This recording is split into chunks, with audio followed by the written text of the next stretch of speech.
And we begin with new developments in the search for the mother of Today's Show host Savannah Guthrie. The Pima County Sheriff telling us today he believes 84-year-old Nancy Guthrie may have been abducted from her Tucson home. We saw some things at the home that were concerning to us. We believe now, after we processed that crime scene, that we do in fact have a crime scene, that we do in fact have a crime. And we're asking the community's help.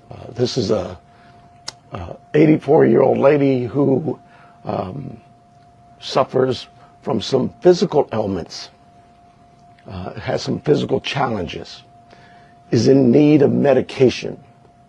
Medication that if she doesn't have in 24 hours, it could be fatal.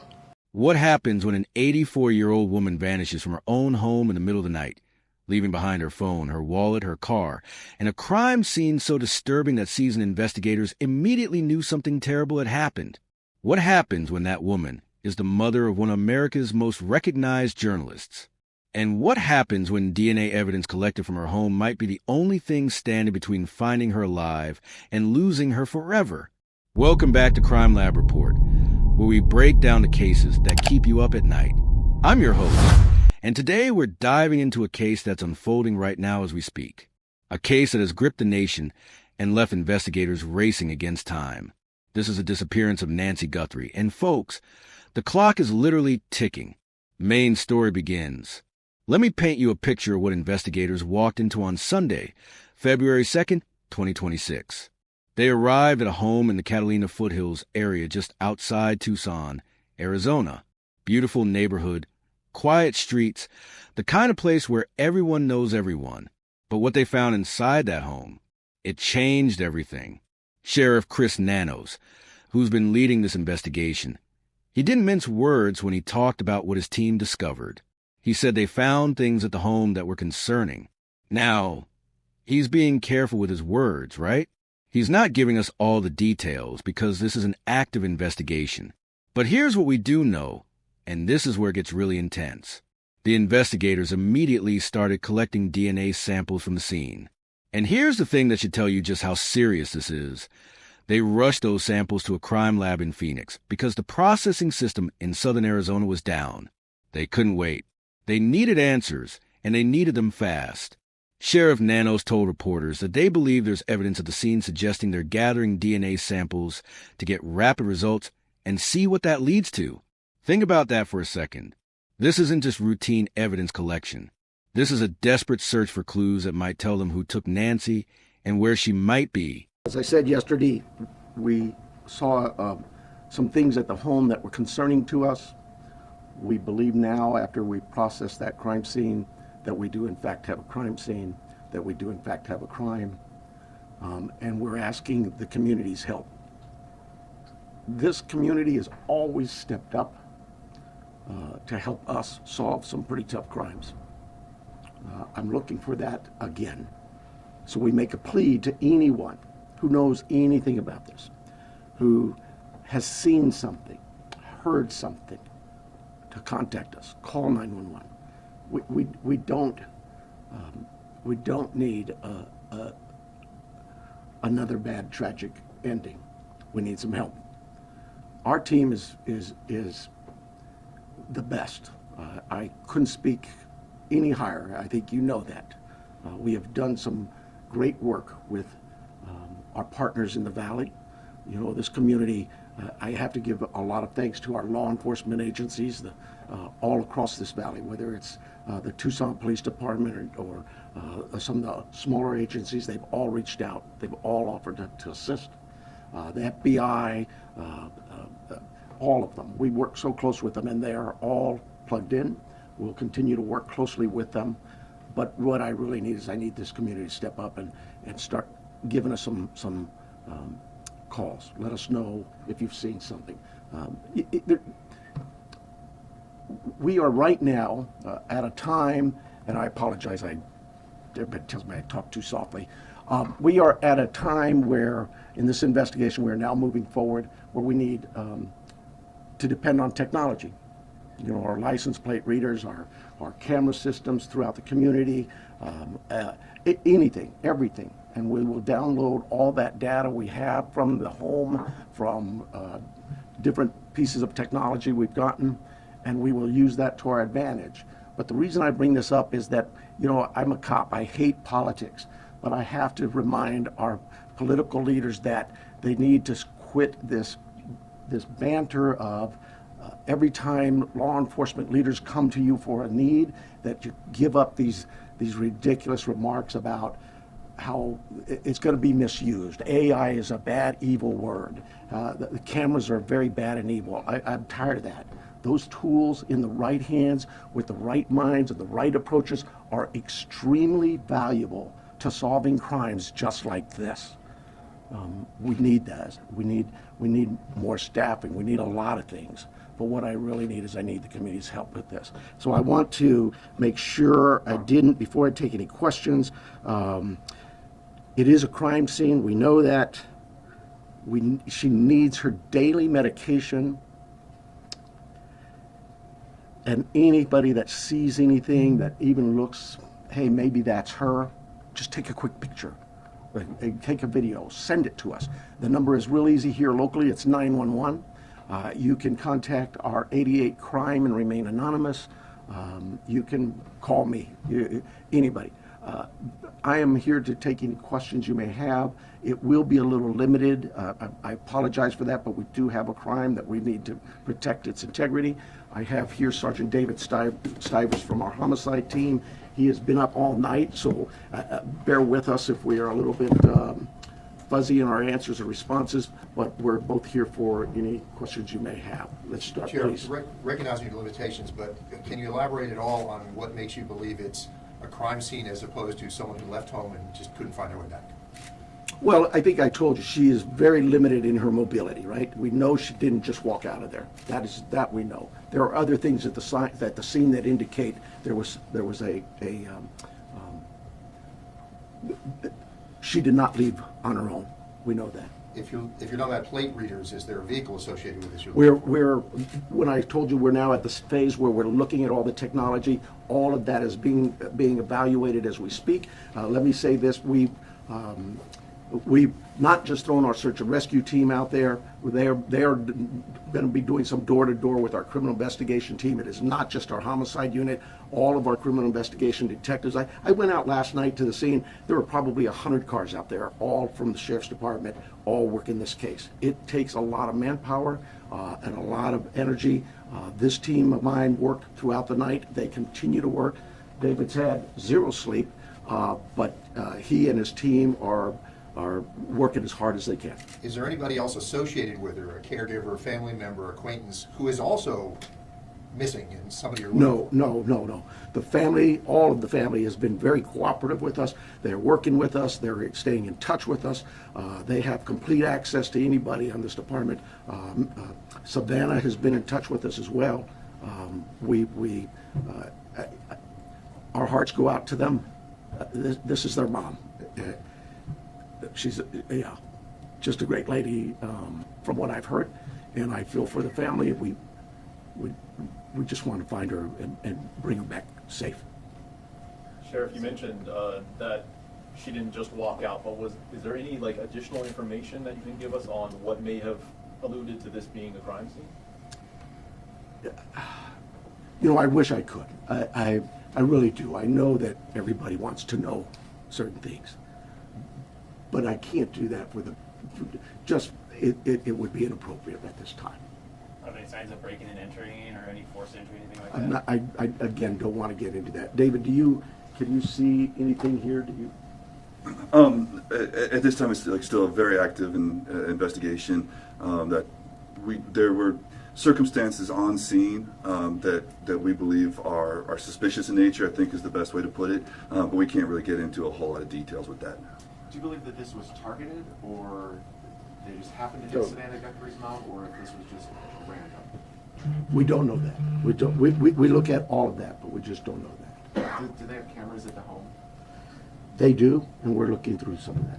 Yeah. With this being an active crime scene, is there any threat to the general public? Trying to figure out my phone. Well, you know, no, I don't think there's an active threat, but I hate to say that because You know, we're going to canvass that neighborhood, and maybe there's a prowler been seen around. There's a lot of work still to do. We don't have any indication that that the public is in danger. That is, and David probably can better answer it than I, but that is our search patterns, I believe. Is that correct? Yes. Yeah. So with all the assets that we deployed yesterday with the search and rescue teams, the map that's on the screen is basically tracks that were followed. Those are all, the colored lines are all ground tracks of different teams and different assets that were used on the ground, to include the canines, the volunteers, and our own search and rescue team. The circles are going to be representative, if not necessarily perfect, of our air circulation with both our helicopter and our fixed-wing aircraft at night, working with the night time cameras. So difficult to see where the house is. The house is basically pretty close to center in that, and then all of the searching that went on throughout the day with those folks out there on the ground. What this really helps with is our search teams, when they come back and reassess, maybe they've missed an area, we can look at it and say, hey, you know what, this area could use a little more coverage, and so they concentrate again. Our search and rescue team is top notch. They're out every single day. If it's not a lost person, it's a hiker, it's somebody who's wandered away from a care home, whatever it may be.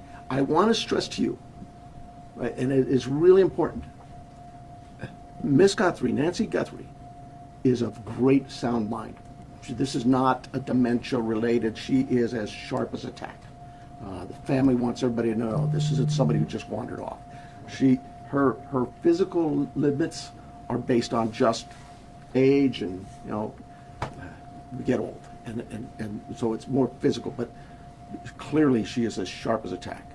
We need her back. We need to find her, and time is very critical. She's 84. She needs her meds. Her family needs her too. Thank you so much for being here. Now, let's talk about what this DNA evidence actually means. When you're collecting DNA from a crime scene, especially in a suspected abduction case, you're looking for a few things. You're looking for the victim's DNA, obviously, to establish what happened to them. But more importantly, you're looking for foreign DNA. DNA that doesn't belong there. DNA that might belong to whoever did this. The fact that they found evidence suggesting Nancy was harmed when she was taken, that's huge, because that means there was likely physical contact. There might have been a struggle, and when there's physical contact, there's DNA transfer. Skin cells, hair, blood, saliva, all of these things can tell a story. But here's where this case gets even more chilling. Along with the DNA evidence, investigators found signs of forced entry at the home, even though the front door was unlocked when they arrived. Let that sink in for a moment. Someone broke into this woman's home, possibly in the middle of the night, and took her, and they were bold enough or desperate enough or confident enough to force their way in. Nancy's phone was still there. Her wallet was still there. Her car was parked right where it should be. This wasn't a woman who decided to go for a walk or ran an errand. This was someone who was taken against her will, and the evidence backs that up completely. Sheriff Nanos has been incredibly direct about this. He's not dancing around it.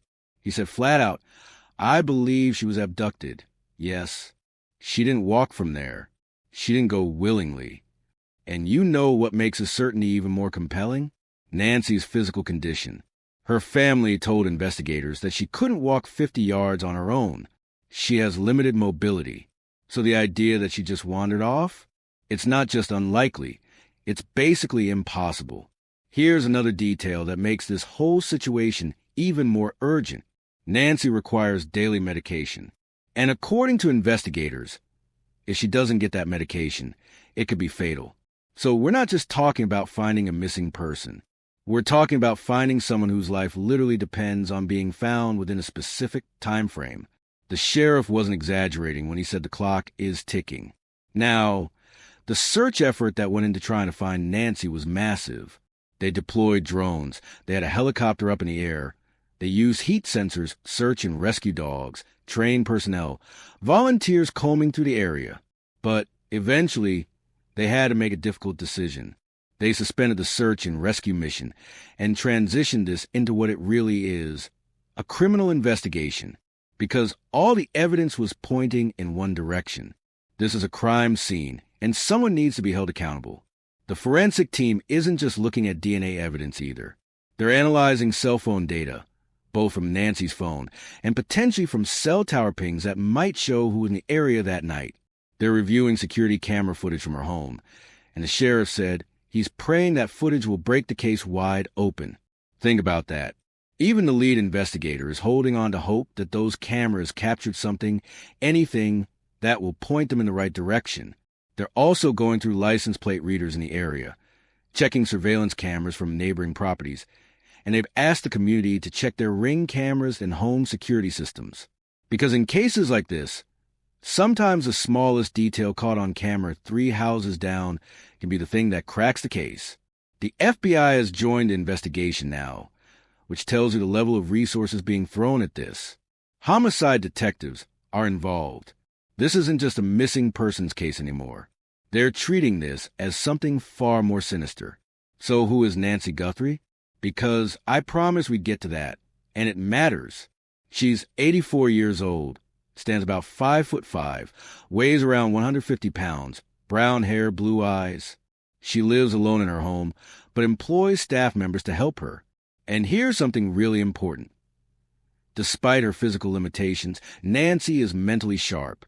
The sheriff described her as sharp as a tack and said she's of great sound mind with no cognitive issues, no dementia, nothing like that. This is a woman who knows what's happening around her. Nancy is also the mother of Savannah Guthrie, the co-anchor of NBC's Today Show. And I want to be clear about something here, because there's been speculation. Investigators don't believe this is related to any threats against Savannah. They don't think her public profile played a role in what happened to her mother. But you can imagine what Savannah is going through right now. She's posted statements asking for prayers, describing her mother as a woman of deep conviction, a good and faithful servant, and pleading for her safe return. The timeline of this case is crucial, so let me walk you through it. Nancy was last seen at her home on Saturday night, February 1st, somewhere between 9:30 and 9:45 p.m. The next morning, Sunday, her church called the family because Nancy hadn't shown up for services. And apparently that was unusual enough that it raised red flags immediately. The family went to her home around noon on Sunday, didn't find her, and reported her missing to authorities. By Monday, February 3rd, just this week, the sheriff publicly confirmed this is being treated as a suspected abduction and active crime scene. Think about how fast that determination was made. Usually in missing persons cases, there's this waiting period, this uncertainty. Not here. The evidence was clear enough that within hours, they knew exactly what they were dealing with. What makes this case particularly haunting is the vulnerability factor. Nancy couldn't have fought back effectively. She couldn't have run. She needed her medication to survive. Whoever did this knew they were taking someone who was essentially defenseless. And that raises some really disturbing questions about motive and intent. The community response has been overwhelming. Sheriff Nanos mentioned that people in Tucson consider Savannah family because she grew up there. But beyond that, there's something about this case that resonates with people. Maybe it's the fact that Nancy was taken from her own home, the one place where we all should feel safe. Maybe it's her age and vulnerability. Maybe it's the ticking clock and the medication she desperately needs. But here's where we need to think deeper about this case. Let's get psychological for a moment. Who breaks into an elderly woman's home in the middle of the night and abducts her? What's the motivation there? Is this someone who knew Nancy personally? Someone who knew about her routine, her limitations, when her staff wouldn't be there? Or is this completely random, which honestly seems less likely given the circumstances? And here's another question that keeps nagging at me. If this person went to the trouble of forcing entry and taking Nancy from her home, what's the end game? Are we looking at a ransom situation that hasn't been made public yet? Is there some personal vendetta at play? Or is this something else entirely that we're not seeing yet? The DNA evidence sitting in that Phoenix lab right now, those results could answer everything. They could tell us who was in that house. They could give investigators a name, a face, a direction to go. But what if the DNA doesn't match anyone in the system? What if this is someone who's never been caught before? And perhaps the most chilling question of all, is Nancy still alive? Can she survive without her medication? Where would someone take an elderly woman with limited mobility? These are the questions keeping investigators up at night. So here's what I need from you. If you're in the Tucson area, especially near Catalina Foothills, check your security cameras from the night of February 1st into the early morning hours of February 2nd. Look for anything unusual. A car that doesn't belong. Someone walking where they shouldn't be. Any detail could matter. Share this video. Get Nancy's face out there. Someone knows something. Someone saw something. And maybe, just maybe, your share is what gets this information to the right person. Drop a comment below with your theories. But remember, this is an active investigation and a real family desperately searching for answers. Let's keep it respectful while we discuss what might have happened. Hit that subscribe button and turn on notifications because as this case develops, and trust me it will, you'll want to be the first to know when we have updates. And if you have any information about Nancy Guthrie's disappearance, contact the Pima County Sheriff's Department at 520-351-4900. Don't assume someone else has already called. Your tip could be the one that brings Nancy home. Until next time, stay safe out there. This is Crime Lab Report, reminding you that sometimes the scariest crimes happen in the quietest neighborhoods.